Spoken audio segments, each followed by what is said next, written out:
Halo Urbaners, dimana kalian berada, apa kabarnya? Kembali lagi bersama saya Ando Fighter 2. Pada video kali ini Mimin akan buat sebuah film action yang mungkin sudah menjadi favorit di semua kalangan, khususnya pencinta film. Dimana film ini menceritakan seorang mantan pasukan elit yang menjadi teroris kelas kakap untuk menghancurkan kota Jakarta. Karena merasa dirinya dianggap sepele, dari situlah ia memutuskan untuk keluar dan menjadi warga sipil biasa agar bisa balas dendam. Film ini dirilis pada tahun 2023, masih sangat baru ya guys. Sebelum lanjut ke alur ceritanya, jangan lupa subscribe channel ini ya, agar kalian tidak ketinggalan video terupdate dari channel Fighter 2. Oke, kita langsung aja menuju ke alur ceritanya. Jangan lupa siapkan headset, bentar guling, dan check it out.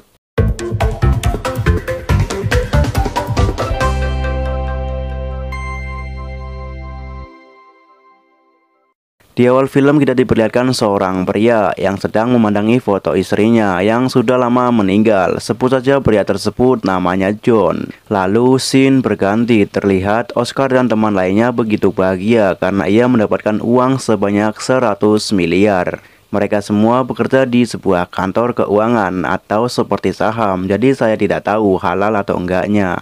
Yang jelas mereka bisa dikatakan sekelompok hacker yang kapan saja bisa mengambil uang rakyat sekaligus negara. Di sisi lain terlihat dua mobil yang sedang membawa uang ratusan miliar untuk dibawa ke tempat yang seharusnya. Sementara itu John berpura-pura menjadi petugas jalanan sambil menunggui mobil tersebut lewat. Setelah itu ia pun langsung menembak mobil yang berisi uang tersebut sehingga terjadilah kekacauan. Tidak lama dari itu, polisi pun datang dan terjadilah adu tembak dengan pasukan John. Karena John sudah terbiasa dengan hal seperti itu, ia pun sangat mudah untuk menghadapinya. Karena ingin mempersingkat waktu, John pun memasang bom di mobil yang berisi uang tersebut dan terjadilah ledakan. Semua uang pun terhambur ke jalanan, akan tetapi John tidak mengambil sedikit pun karena tujuan ia adalah ingin balas dendam kepada negara karena merasa dirinya dikucilkan. Setelah kejadian itu, polisi pun menindaklanjuti untuk menyelesaikan kasus tersebut. Mereka mengira bahwa ini adalah bukan kasus besar dan akan segera terselesaikan. Akan tetapi tiba-tiba situs mereka dihack oleh John yang ternyata ia juga mahir di bidang komputer. Bahkan bisa dikatakan mantan pasukan elit sekaligus hacker. Ia pun memberi pesan bahwa ada 13 bom yang akan diledakkan di sudut kota Jakarta. Lalu pihak kepolisian pun mulai ketar-ketir yang ternyata mereka berhadapan bukan dengan orang sembarangan. Singkat cerita, malam hari pun tiba. Emil dan komandannya sedang mengecek lokasi pengeboman. Ia pun tidak menemukan sedikit bukti apapun untuk mencari tahu siapa di balik ini semua. Di sisi lain kita mencurigai perusahaan Oscar dan William karena merekalah salah satu perusahaan saham yang sering kali berpindah-pindah tempat.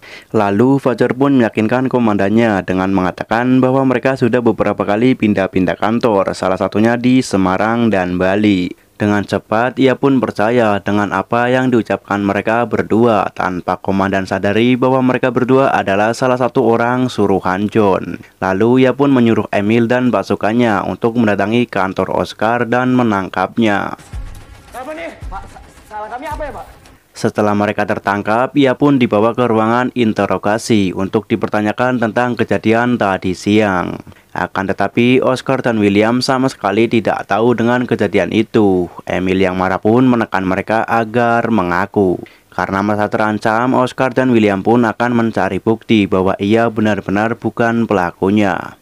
Lalu Oscar pun meminjam laptop mereka untuk mengirimkan pesan ke John. Dengan cepat John pun meresponnya.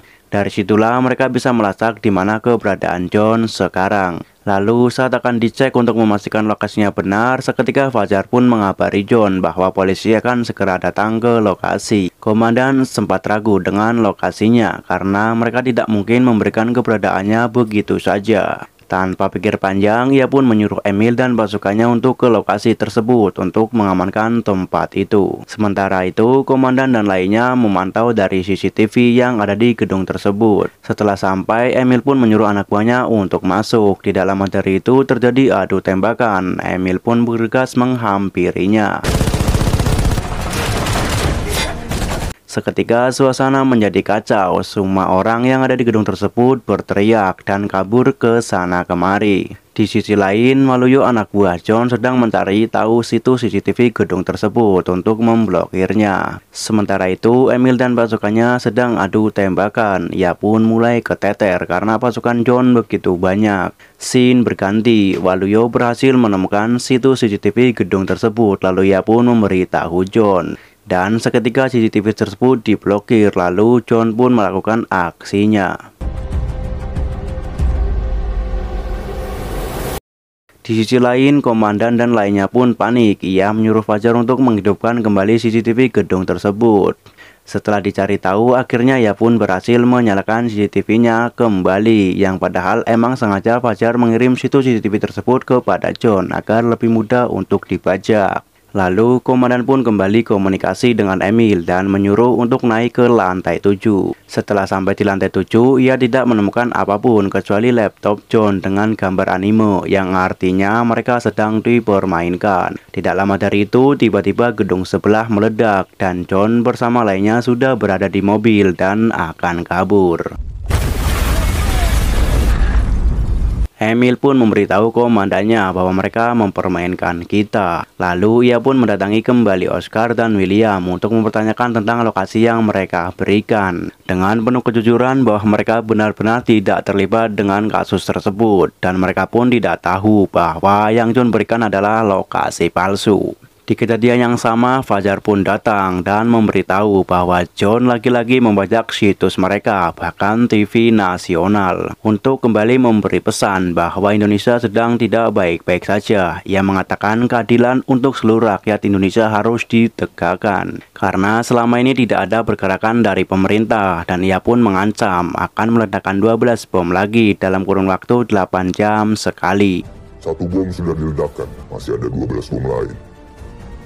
Lalu komandan pun semakin serius untuk menangani kasus ini. Ia menyuruh semua anak buahnya untuk lebih waspada dan mencari tahu informasi yang valid tentang John secepatnya. Di sisi lain, Emil dan anak buahnya sedang mengevakuasi korban dalam pengeboman yang terjadi tadi. Sementara itu, Karim sedang bicara empat mata dengan Oscar bahwa mulai sekarang mereka adalah tim untuk membantu negara mencari tahu keberadaan John. Ia pun menyetujuinya, akan tetapi meminta untuk dipulangkan ke kantor untuk mengabari keluarganya dan mengambil alat yang dibutuhkan. Lalu, Karim pun menyuruh kita untuk mengantarkan mereka ke kantor. Di sisi lain, sebenarnya Karim merasa curiga bahwa ada pengkhianat di kantor ini. Karena tidak punya banyak waktu, ia pun mengabaikannya dan mereka bergegas menuju kantor Oscar. Setelah sampai di sana, ternyata pacarnya Oscar sudah menunggunya dan mereka pun masuk ke dalam. Di sisi lain, kita yang sedang memantau memberitahu Karim bahwa ternyata ada objek lain, yaitu seorang wanita. Dengan cepat, Karim memberitahu Fajar supaya mengaktifkan HP yang ada di Oscar agar mereka bisa mengetahui apa yang sedang dibicarakan. Dan ternyata Oscar sudah tahu kalau HP tersebut sudah dibajak oleh Karim, yang dimana mereka mempunyai rencana untuk kabur. Ia pun memutar kembali rekaman meeting 3 minggu yang lalu untuk mengelabui mereka. Sementara itu, ia kabur dari pintu belakang. Karim yang sadar akan hal itu pun memberitahu kita agar memeriksanya untuk masuk ke dalam. Akan tetapi ia sudah berhasil kabur. Dengan cepat kita pun mengejarnya, akan tetapi membiarkan mereka lolos dan mengabarkan ke Karim bahwa ia gagal mengawasinya. Lalu Karim pun bergegas mencari tahu sendiri, karena jika sampai ketahuan komandan, ia bisa dipecat dari kepolisian. Scene berganti, Oscar dan temannya sedang berada di warnet untuk menghapus semua data yang ada di kantornya. Lalu penjaga warnet pun curiga dengan apa yang mereka lakukan. Lalu ia pun melaporkan kepada pihak yang berwajib. Tidak lama dari itu, keberadaan Oscar dan temannya terlacak oleh polisi dan terjadilah aksi kejar-kejaran. Akan tetapi mereka berhasil lolos.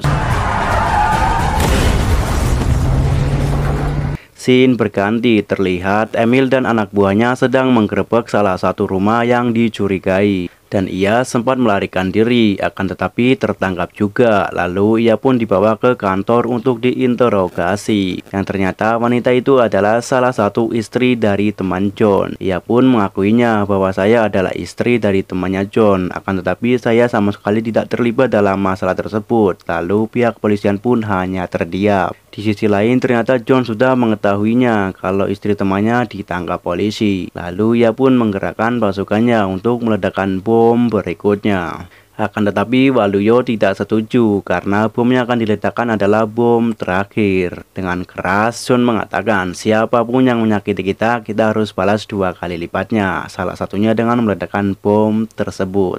Sementara itu, Karim sedang dimarahi oleh komandannya karena ia tidak bisa menjaga Oscar dan William. Ia pun meminta maaf atas masalah tersebut. Karena sudah terlanjur marah, komandan pun tidak mentoleransinya dan ia disuruh pulang. Singkat cerita, pagi hari pun tiba. Karim yang sedang tertidur dibangunkan oleh ibunya, di mana ia memberitahu bahwa ada aksi pengeboman kembali di kereta api. Ia pun bergegas keluar dan masuk ke mobil untuk membuat laporan bahwa aksi ini dilakukan oleh Oscar dan William. Tanpa mereka sadari bahwa Oscar dan William juga terjebak dalam permainan John. Di sisi lain, Oscar dan teman lainnya sedang berada di warung sambil melacak lokasi John. Tidak lama dari itu, mereka pun menemukan lokasinya. Akan tetapi ia ragu untuk mendatanginya karena bisa jadi ini adalah jebakan. Sementara itu, Karim mendatangi markas kepolisian. Akan tetapi ia tidak bisa masuk karena datanya sudah dihapus. Ia pun sedikit kecewa.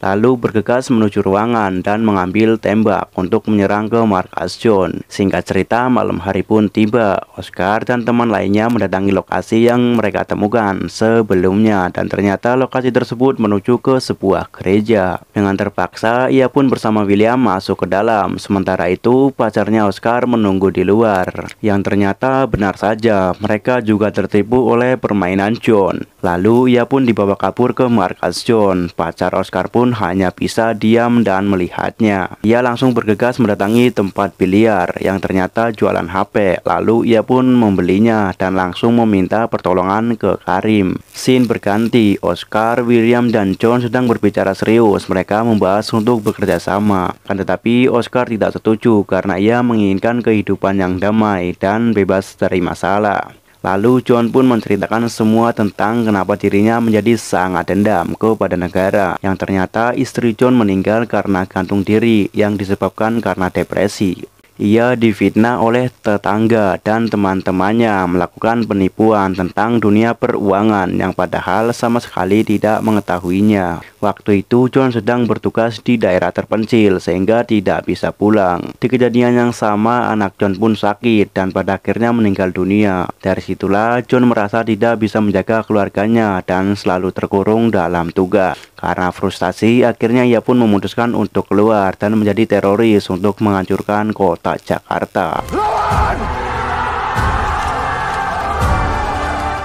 Oscar dan William pun hanya terdiam. Lalu mereka pun diantar untuk istirahat. Sementara itu Oscar dengan William sedang debat karena ia tidak mau ikut membantu untuk masalah ini. Sementara itu Oscar tidak ada cara lain selain menuruti kemauan mereka. Singkat cerita, pagi hari pun tiba. Karim sedang bersama pacar Oscar. Lalu ia pun menelpon kita untuk menggerebek ke markas John karena ia berhasil mendapatkannya. Di sisi lain, komandan sedang terkena teguran karena kasus ini tidak kunjung selesai. Lalu ia pun meminta maaf dan diberi waktu 24 jam untuk menyelesaikannya. Scene berganti, John sedang menyuruh Waluyo untuk melakukan pengeboman di bandara. Akan tetapi ia tidak setuju karena tidak sesuai dengan apa yang direncanakan. John pun marah dan mengatakan perubahan rencana. Dengan terpaksa ia pun melakukannya dengan dibantu oleh Oscar dan William.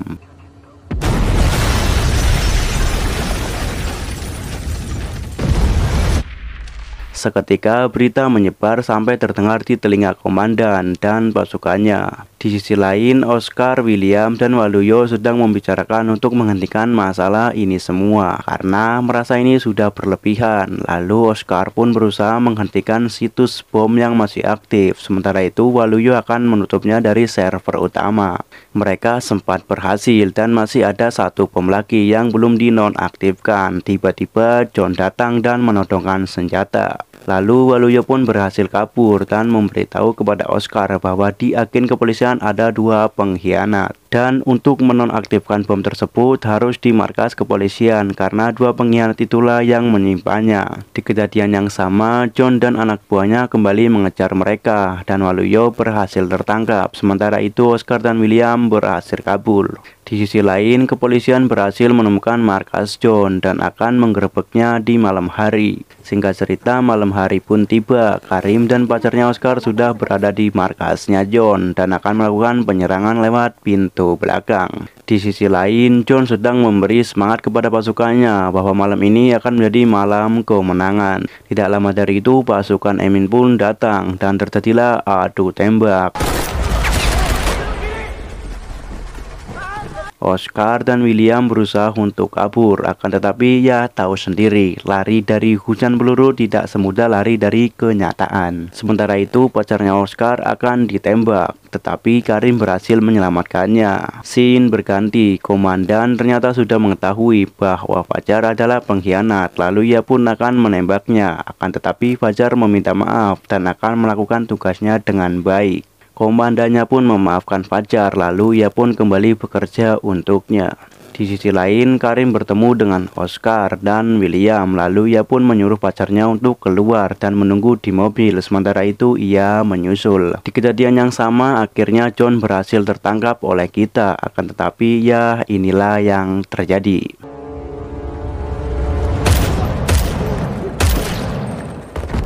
Ini bom ke-13 kita. Kamu selesaikan. Tiba-tiba Emil datang dan menyerangnya, lalu kita pun berhasil pergi ke markas untuk mengaktifkan bom yang terakhir. Sementara itu John baku hantam dengan Emil dan John pun sedikit keteter karena kemampuan Emil juga bisa dikatakan di luar nalar. Karena kehabisan peluru, John pun kabur dari lokasi dan tiba-tiba Karim datang untuk menyelamatkan Emil. Akan tetapi dirinya malah menyuruh untuk ke markas bahwa bom 13 akan segera diaktifkan. Dengan terpaksa ia pun meninggalkan Emil dan bergegas menuju markas bersama Oscar dan lainnya. Di sisi lain, komandan mereka sedang menuju lokasi John, di mana ia sudah tahu bahwa ini adalah tindakan John. Scene berganti, kita berhasil sampai di markas dan ia pun langsung menyerang semua yang ada di sana dan bergegas mengaktifkan bom terakhir. Akan tetapi Karim dan lainnya datang tepat waktu. Ia pun langsung mencari kita. Setelah bertemu, terjadilah sedikit percakapan tentang masa lalunya yang ternyata John adalah kakaknya kita. Lalu ia pun mengaktifkan bom terakhir dan tiba-tiba pacarnya Oscar menembaknya. Dari situlah William mempunyai kesempatan untuk menonaktifkan kembali bom tersebut. Scene berganti, John yang sedang berusaha kabur pun dihadang oleh komandannya dan terjadilah sedikit percakapan. Ia bertanya kenapa melakukan ini semua dan John pun menjawab balas dendam atas kematian istrinya, yang dimana kematiannya disebabkan salah satunya oleh negara. Tanpa pikir panjang, komandan pun menembak John dan akhirnya John pun meninggal dunia. Di sisi lain, Karim dan lainnya ditangkap karena mereka kira Karim sudah bukan dari pihak kepolisian, yang padahal ia berjuang mati-matian untuk negara ini. Tamat ending yang sangat membagongkan.